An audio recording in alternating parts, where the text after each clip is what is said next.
Bora então apertar esse cinto, porque nessa aula a gente vai começar a falar sobre um assunto interessantíssimo, interessante para você conhecer, saber como é que funciona, e ao mesmo tempo, ou na mesma proporção, difícil. Então se liga aí para não perder nenhum lance, hein? O assunto dessa aula é infrações e penalidades. Cometeu infração? Quais são as penalidades que vão ser aplicadas? Vamos ver. Eu preciso começar explicando para vocês que existe diferença entre autuação e multa. Todos os motoristas, aliás, todos os usuários do trânsito, quando veem um agente fiscalizador com aquele bloquinho na mão escrevendo alguma coisa, ele vai logo dizer: ah lá, está multando alguém. Percebam, o agente de trânsito, o agente fiscalizador, ele não tem competência para multar ninguém. Ele é apenas um agente da autoridade de trânsito, ele não é a autoridade de trânsito. Então o que ele está fazendo ali? Ele está lavrando o auto de infração. O que é auto de infração? É como se fosse um boletim de ocorrência. Ele viu a irregularidade e está ali anotando. Tudo naquele boletim dele, no auto de infração, é AIT, auto de infração de trânsito. Lavrado aquele auto de infração, ele vai encaminhar aquilo para a autoridade de trânsito analisar e ver quais são as providências a serem tomadas naquele sentido.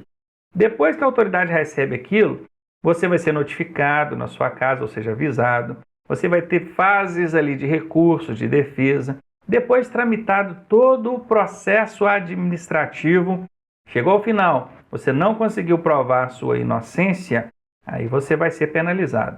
Então a multa é o final do processo, é a última coisa, lá na ponta do processo, e nunca a primeira, que é aqui. Aqui está só começando, aquele ali é um auto de infração e o agente, o policial, ele não tem competência para te punir, ele só tem competência para autuar e encaminhar isso para a autoridade. Então não confundam mais isso, ok? O agente de trânsito não multa, ele autua, ele lavra o auto de infração. E esse auto de infração de trânsito, ele será lavrado quando? Olha aqui, ocorrendo a infração prevista no Código de Trânsito Brasileiro, será lavrado, quer dizer, preenchido, o auto de infração de trânsito, no qual constará. Nesse auto de infração precisa constar as seguintes informações: tipificação da infração cometida. Tipificação quer dizer o tipo da infração cometida. O agente tem que explicar no auto qual é a infração que ele viu. Estava sem cinto, estava falando no celular, avançou o sinal vermelho, qual foi a infração? Ele tem que tipificar isso no auto de infração. Também é obrigatório que ele coloque ali o local onde aconteceu, a data e a hora do cometimento da infração. Ele precisa identificar o veículo, obviamente. Como é que ele vai fazer a identificação do veículo? A identificação externa, que nós vimos lá na aula anterior, que é através das placas. Ele precisa também se identificar, vejam, identificação do agente fiscalizador. Ele precisa colocar ali, ó, eu sou o agente número tal. Agora tem duas informações que podem ou não constar no auto de infração, que é o prontuário. O que é o prontuário? É o número da habilitação do condutor e a assinatura do condutor. Esses dois dados, eles até podem constar no auto de infração. Se o agente abordar e pedir sua habilitação, ele certamente vai colocar lá o número da sua habilitação. E a sua assinatura, caso você queira assinar, porque você nem é obrigado a assinar.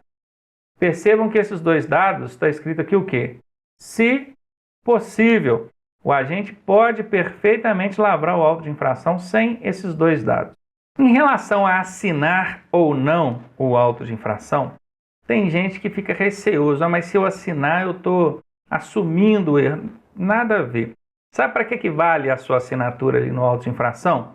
É só para o agente de trânsito ter a certificação de que você já está ciente que foi autuado. Por quê? Porque a autoridade de trânsito ela vai receber esse auto de infração lá e precisa te avisar. Fala assim, ó, fulano, você foi autuado lá no dia tal. Ele precisa avisar pelo correio, manda cartinha para você. Você assinando ali, se a autoridade de trânsito não te notificar, fica como se tivesse sido avisado do mesmo jeito. Claro, como é que você assinou ali e não sabe que foi autuado? Certo? Então só serve para isso. Assinatura ou não é para te cientificar, para provar que você está ciente de que foi autuado. Eu sugiro que não assine. Por quê? Porque não assinando, a autoridade tem a obrigação de te avisar via correio. E ela tem prazo para isso, são 30 dias. Se porventura, por algum motivo, alguma coisa acontecer, que ela não emitir essa notificação dentro do prazo de 30 dias, o auto de infração pode ser arquivado e as penalidades nunca vão ser aplicadas. É uma dica que fica. E o agente de trânsito não te obriga a assinar não, tá? Tem alguns que já nem perguntam mais, porque sabe que a pessoa não vai querer assinar. Mas o máximo que ele pode fazer é perguntar, ó, você quer assinar o auto de infração? Quer, assina. Não quer, pronto. Isso não vai mudar em nada. Ele vai manter a autuação, isso não muda em nada dentro do procedimento ali para autuar e uma possível penalização futura. Outra confusão que o pessoal costuma fazer é justamente a distinção entre autoridade de trânsito e agente de trânsito. A autoridade de trânsito é o dirigente máximo de órgão ou entidade executiva de trânsito, componente do Sistema Nacional de Trânsito. O Sistema Nacional de Trânsito é o conjunto dos órgãos de trânsito. Percebam que a autoridade é o dirigente máximo. A Polícia Rodoviária Federal é um órgão de trânsito integrante do Sistema Nacional de Trânsito. O dirigente máximo da Polícia Rodoviária Federal é uma autoridade de trânsito. O diretor do DETRAN é uma autoridade de trânsito. O diretor do DR ou do DENIT são autoridades de trânsito. Se o seu município tem o trânsito municipalizado, se lá existe o órgão municipal de trânsito integrado ao Sistema Nacional de Trânsito, o diretor desse órgão municipal é uma autoridade de trânsito. Essas são autoridades. Agora, o agente é aquele que está lá na rua. Ele representa a autoridade, mas ele não é a autoridade. Ele não está investido das mesmas competências. E essa é a grande diferença. Então, volta comigo na tela aí. Então, nós vimos aqui, o diretor do DETRAN, por exemplo, é uma autoridade. Nós temos aqui o agente de trânsito, nós temos o policial militar, que são agentes da autoridade de trânsito. Quem são esses agentes da autoridade? Vejam aí, pessoa civil ou militar, não precisa ser necessariamente um militar, pode ser um civil, credenciada pela autoridade de trânsito para exercício das atividades de fiscalização, operação, policiamento ostensivo ou patrulhamento.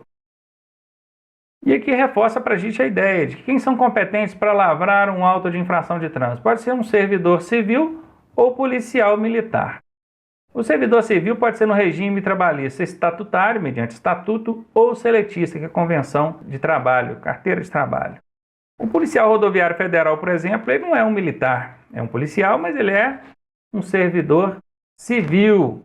Ele se enquadra dentro dessa classe estatutário. É polícia, mas é estatutário. O agente de trânsito municipal não é nem polícia, não é militar e nem é polícia, mas é um agente de trânsito. Ele é um civil, pode ser no regime estatutário ou seletista, normalmente estatutário. Enfim, são essas aí as pessoas que têm competência para lavrar uma auto-infração, para te autuar lá no trânsito, desde que, obviamente, cadastrados pela autoridade de trânsito como seus representantes.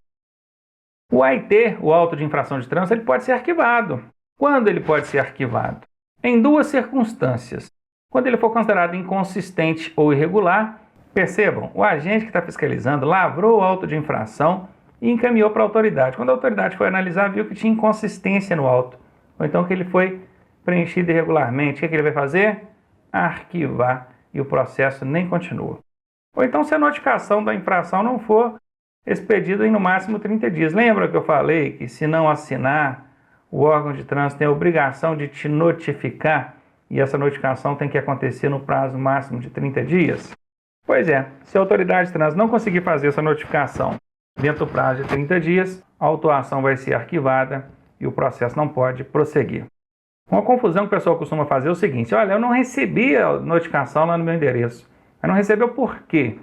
Porque foi extraviado, ou porque seu endereço está desatualizado, ou porque o carteiro chegou lá para entregar 3 tentativas e não encontrou ninguém em casa. Então tem essas questões.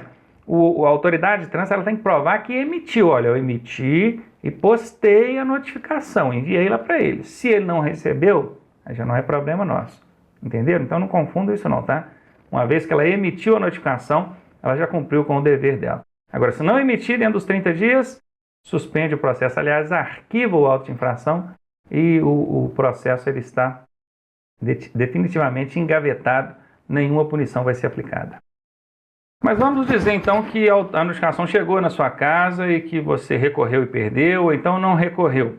Aí serão aplicadas as penalidades que nós temos aqui elencadas no artigo 256 do Código de Trânsito Brasileiro. São elas: advertência por escrito, multa, suspensão do direito de dirigir, cassar sua habilitação, pode ser a provisória ou definitiva, ou obrigar você a frequentar um curso de reciclagem.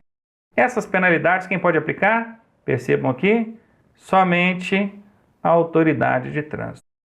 Agora, existem medidas administrativas, essas aqui, que podem ser aplicadas pela autoridade ou pelo agente, normalmente são aplicadas pelo agente de trânsito, lá no momento do cometimento da infração, que é retenção do veículo, remoção do veículo, recolher a sua habilitação, recolher a documentação do veículo, recolher animais soltos na via pública, obrigar você a tirar o excesso de carga do veículo, o chamado transbordo do excesso de carga, ou então te submeter a teste de dosagem de alcoolemia para constatar se você não está conduzindo o veículo embriagado. Isso que vocês estão vendo na tela aqui, no quadrinho azul, são as penalidades. Só vai acontecer no final do processo administrativo, lá na ponta final. Quem aplica é a autoridade. Agora, isso que vocês estão vendo no quadrinho verde são medidas administrativas. Podem ser aplicadas pelo agente ali, no momento da infração. Quer ver um exemplo? O agente abordou, pediu sua habilitação e foi ver. Lá na sua habilitação consta que você faz uso de lentes corretivas. Olha, óculos ou lente de contato, tem que ter algum tipo de lente para compensar ali a sua perda de visão. Você tem ali um déficit de visão que foi constatado lá no dia do seu exame para renovar a sua habilitação, lembra? Ou para tirar ela. Pois é, está na sua habilitação que você tem que usar a lente, mas você não estava usando a lente, nem lente de contato, nem óculos. O que a gente vai fazer? Vai autuar, vai lavrar o auto de infração para mandar para a autoridade penalizar. Mas ele pode aplicar uma medida administrativa para não permitir que a infração persista. Porque se ele simplesmente autuar, te entregar a autuação e deixar você embora, o problema vai continuar. Você vai continuar ali dirigindo sem a lente corretiva. Então o que ele faz? Ele aplica a medida. Qual a medida? O veículo está retido. O que é veículo retido? É veículo no local, no lugar. Não sai dali até você arranjar a lente corretiva. Ou arranjar alguém habilitado que possa retirar o veículo para você. Você sair dali dirigindo sem as lentes corretivas, não pode. Então essa foi a medida administrativa que ele impetrou. Ali na hora, ó, vê que está retido, não sai daqui. Se você solucionar o problema, beleza, pega o seu carro e vai embora. Se não solucionar, ele vai remover o veículo, ele vai levar, vai chamar o guincho, vai levar o seu veículo para o pátio. Antigamente existia a apreensão do veículo. Eu falo antigamente, até o ano passado ainda existia essa punição de apreensão. E a apreensão quem aplica é só a autoridade. Aí veja só o desconforto. Acabava que acontecia um contrassenso ali de que o veículo não pode ser apreendido pelo agente. O agente não é a autoridade, como é que ele vai apreender? Então simplesmente mudaram o nome da regra. Tiraram a apreensão, não existe mais apreensão, que era uma penalidade.